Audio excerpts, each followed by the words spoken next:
Good morning. Today we can discuss one more problem, that is preparation of comparative balance sheet. Okay, we have given the balance sheet of two periods, that is 2001 and 2002, and we are asked to prepare comparative balance sheet and study the financial position of the concern.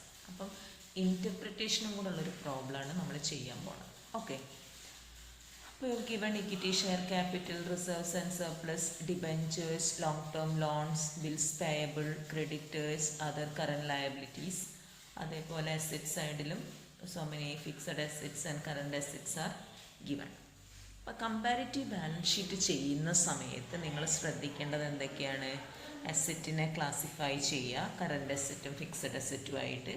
Liabilities അതേമാതിരി current liabilities, long term liabilities, equity and capital എന്നൊക്കെ പറഞ്ഞിട്ട് 3 ആയിട്ട് classify ചെയ്ത് liability side.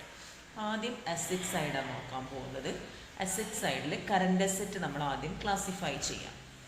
അപ്പോൾ current asset classify ചെയ്യുന്ന സമയത്ത് current asset ഏതൊക്കെയാണ് വരുന്നത്? ക്യാഷ്, ബിൽസ് റിസീവബിൾ, അതേപോലെ sundry debtors, stock and prepaid expenses. ഇത്രയും ഐറ്റംസാണ് കറണ്ട് അസറ്റിൽ വരുന്നത്. അപ്പോൾ ഓരോ ഐറ്റമായിട്ട് കമ്പയർ ചെയ്യുക. കമ്പാരിറ്റീവ് ബാലൻസ് ഷീറ്റിൽ ഫസ്റ്റ് ഈ 3 കോളംസ് നമുക്ക് തരുന്ന ഐറ്റംസ് തന്നെയാണ്. ഈ രണ്ട് കോളമാണ് നമ്മൾ ചെയ്യാനുള്ളത്. അതായത് ഈ 4th കോളം എന്ന് പറയുന്നത് ഇൻക്രീസ് ഓർ ഡിക്രീസ് കണ്ടുപിടിക്കുക, ഇവിടെ പെർസെൻറ്റേജ് ഇൻക്രീസ് ഓർ ഡിക്രീസ് കണ്ടുപിടിക്കുക. അപ്പോൾ ഓരോ ഐറ്റമായിട്ട് നോക്കാം. Cash in hand 20,000 80,000. അപ്പോൾ 2001 20 ഉള്ളത് 2002 80,000 ആയിട്ടുണ്ടെങ്കിൽ 60,000 ഇൻക്രീസ്. അപ്പോൾ ഇൻക്രീസ് പെർസെൻറ്റേജ് കാണുന്ന സമയത്ത് 60,000 ഡിവൈഡഡ് ബൈ 20,000 ഇൻറ്റു 100 എന്ന് പറയുമ്പോൾ 300% ഇൻക്രീസ്. മനസ്സിലായോ? Next item bills receivable 1,50,90. So negative decrease 60,000 ആണ്. അപ്പോൾ പെർസെൻറ്റേജ് ഡിക്രീസ് കണ്ടുപിടിക്കുക. അതായത് എത്രയാണോ ഡിക്രീസ് ചെയ്തത് അത് ഡിവൈഡഡ് ബൈ ബേസ് ഇയറിൻ്റെ 1,50,000 into 100.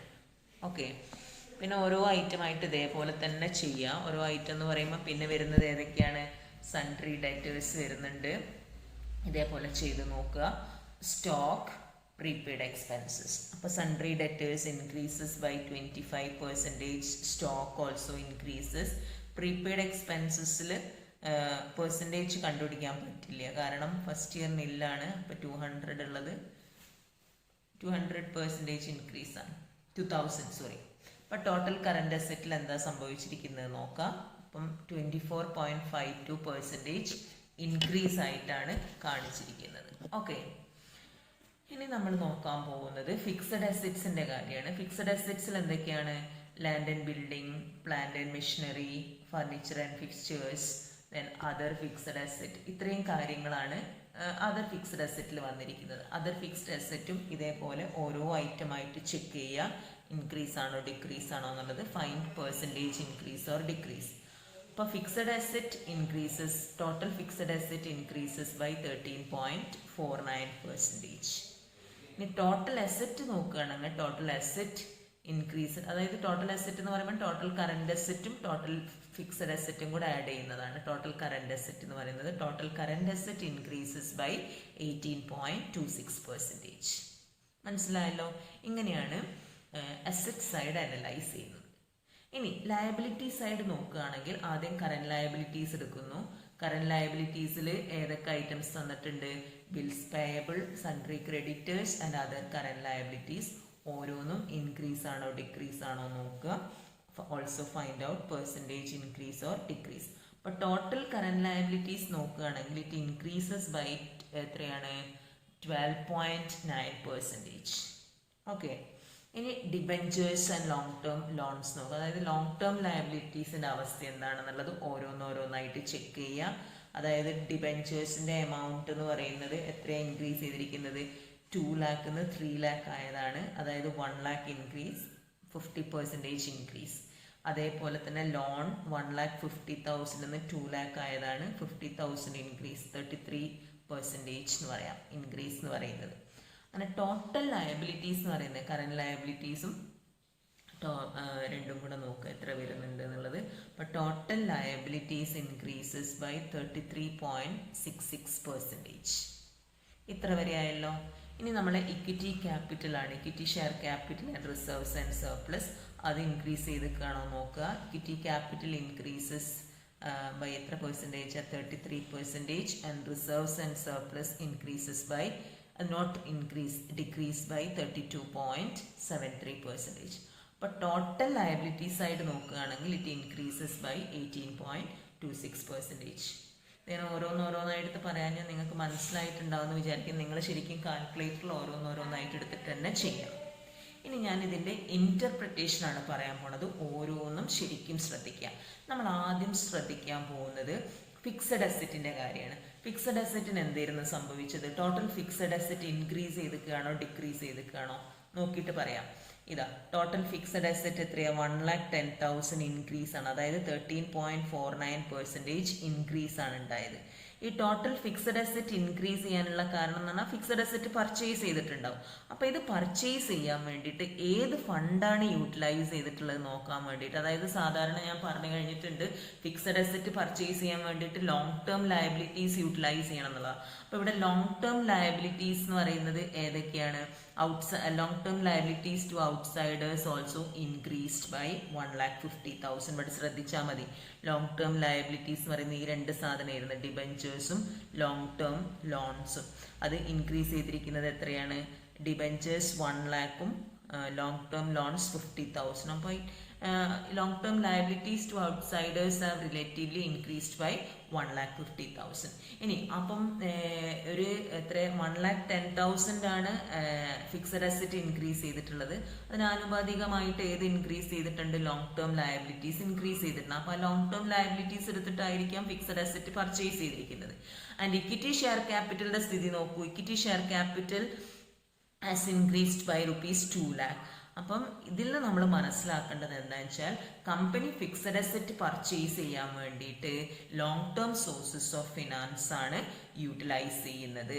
So that it doesn't effect the working capital of the company. അതായത് കമ്പനീൻ്റെ വർക്കിംഗ് ക്യാപിറ്റൽ എടുത്തിട്ടല്ല ഈ ലോങ് ടേം അസറ്റ്സ്, അതായത് ഫിക്സഡ് അസറ്റ് ഒന്നും പർച്ചേസ് ചെയ്യുന്നത്. അതായത് ഫിക്സഡ് അസറ്റ് പർച്ചേസ് ചെയ്യാൻ വേണ്ടി companies utilising long term sources of finance. മനസ്സിലായല്ലോ? അപ്പോൾ this is A good policy. Clear ആണോ? ഇനി വേറെ ശ്രദ്ധിക്കേണ്ട കാര്യം കറന്റ് അസറ്റിന്റെ സ്ഥിതി നോക്കാം. കറന്റ് അസറ്റ് എന്താ സംഭവിച്ചിരിക്കുന്നത് നോക്കൂ. കറന്റ് അസറ്റ് എന്നുള്ളത് 6,20,000 നിന്ന് 7,72,000 ആയതാണ്. അതായത് 1,52,000 ഇൻക്രീസ് ആണ്. 24.52% ഇൻക്രീസ് ഉണ്ടായിട്ടുണ്ട്. ക്യാഷ് മാത്രം നോക്കുകയാണെങ്കിലോ ക്യാഷിന്റെ സ്ഥിതി 20-80 ആയിരിക്കും. അതായത് 60,000 ക്യാഷ് മാത്രം ഇൻക്രീസ് ചെയ്തിട്ടുണ്ട്. ഇൻവെന്ററീസ് നോക്കുകയാണെങ്കിൽ നോക്കൂ, ഇൻവെന്ററീസ് 1 lakh ഇൻക്രീസ് ചെയ്തിട്ടുണ്ട്. ഇൻവെന്ററീസ് ഇൻക്രീസ് ചെയ്യുക എന്ന് പറയുന്നത് അതൊരു നല്ല ട്രെൻഡ് ഒന്നുമല്ല. മനസ്സിലായല്ലോ? അപ്പൊ ഈ കറന്റ് ലയബിലിറ്റീസ് ഇൻക്രീസസ് ബൈ എത്രയാ? കറന്റ് ലയബിലിറ്റീസ് ഇൻക്രീസ് ചെയ്തിരിക്കുന്നത് 20,000 ആണ്. അതാ നോക്കിയാൽ മതി നിങ്ങളെ ഇതില്. Current liabilities total current liabilities 1,55,000 എന്ന് 1,75,000 ആയിരുന്നു. അപ്പൊ ഇൻക്രീസസ് ബൈ 20,000. അപ്പൊ കറന്റ് ലയബിലിറ്റീസും ഇൻക്രീസ് ചെയ്തിട്ടുണ്ട്. അതായത് 12.9% ഇൻക്രീസ് ചെയ്തിട്ടുണ്ട്. അപ്പൊ ഇതിൽ നിന്ന് നമ്മൾ മനസ്സിലാക്കേണ്ടത് ഈ company has raised long term finance even for current assets resulting in to an improvement in the liquidity position of the company. അതായത് കറന്റ് അസറ്റിൽ എത്ര ഇൻക്രീസ് വന്നിട്ടുണ്ട്? 1,52,000 ഇൻക്രീസ് വന്നിട്ടുണ്ട്. പക്ഷേ കറന്റ് ലയബിലിറ്റീസ് ആകെ ഇൻക്രീസ് ചെയ്തിരിക്കുന്നത് 1 lakh എത്രയാണ്? 20,000 മാത്രമേ ഉള്ളൂ. അപ്പൊ ഈ കറന്റ് ലയബിലിറ്റീസ് വെച്ചുകൊണ്ട് നമുക്ക് ഒരിക്കലും കറന്റ് അസറ്റിന്റെ ഈ കറന്റ് ഇതാക്കാൻ പറ്റുന്നില്ല. അപ്പം കറന്റ് അസറ്റ് ഫിനാൻസ് ചെയ്യുക, അതായത് കറന്റ് അസറ്റ്സിന് വേണ്ടിയിട്ട്, അതായത് company utilised working capital long term finance for meeting the current needs of the current എന്താ പറയുക ഇങ്ങനെയുള്ള ഇത് മീറ്റ് ചെയ്യാൻ വേണ്ടിയിട്ട് ലോങ് ടേം ഫിനാൻസ് അതിനും കൂടെ വേണ്ടി യൂട്ടിലൈസ് ചെയ്തിട്ടുണ്ട്. മനസ്സിലായല്ലോ?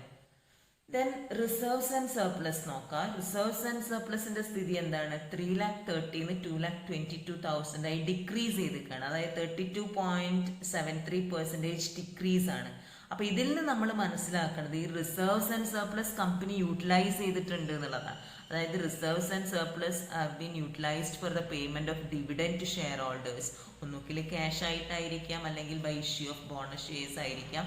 ഏത് രീതിയിലായാലും ഈ റിസർവ്സ് ആൻഡ് സർപ്ലസ് യൂട്ടിലൈസ് ചെയ്തിരിക്കുന്നു. That is why this reserves and surplus shows a decreasing trend. അപ്പം അത്യാവശ്യം ഷെയർ ഹോൾഡേഴ്സിനൊക്കെ ഡിവിഡൻഡ് ആയിട്ടും ബോണസ് ഷെയർ ഒക്കെ ആയിട്ട് ഇഷ്യൂ ചെയ്യുന്നുണ്ട് എന്നുള്ളതാണ് അതിൽ നിന്ന് മനസ്സിലാക്കേണ്ടത്. അപ്പോൾ ചുരുക്കി പറഞ്ഞിട്ടുണ്ടെങ്കിൽ കമ്പനീൻ്റെ എന്താ പറയുക, the overall financial position of the company is satisfactory എന്ന് പറയാം. ഓക്കെ, അപ്പോൾ നിങ്ങൾക്ക് എഴുതിയെടുക്കണമെങ്കിൽ ഞാൻ ആ നോട്ടൊന്ന് കാണിച്ചു തരാം. ഇങ്ങനെയാണ് ഇൻ്റർപ്രിറ്റേഷൻ എഴുതേണ്ടത്. അത് നോട്ടിൽ എഴുതി വെക്കണം കേട്ടോ. അപ്പം ഇതിനും മാർക്ക് വരും.